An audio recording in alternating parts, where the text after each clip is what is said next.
Bueno, ikasturtea hasi den egun honetan, etorri gara berriro udaletxeko gizarte zerbitzutara, udara horretik, udara baino lehenago gertatu zen kontu baten karira, eta antza denez uda hasi baino lehenago,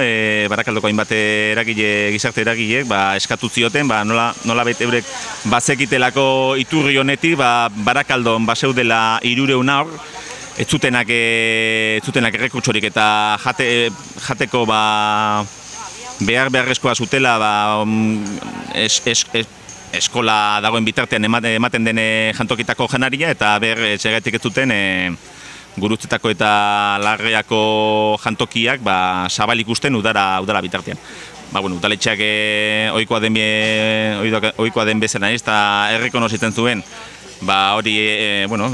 egia zala eta arazo hori bazegoela, esan zuen ez zuela jantokirik irekita edukiko udaran, eta horixe salatzera etorri gara kutsoa hasi den hontan. Alde batetik ez bakarrik, 300 haurrek ez dutela oporrik izan, eta ez oporrik bakarrik, baizik eta ziurrenik ere askorik ez dutela jango udara hontan, edo paperontzitik atera dutela janaria, ze udaletxea, beste kazikada bate egin du udaletxean, eta ez zuen horrelakorik nahi. Gurera ekarrez kontu guzti hau, esan behar dugu, 300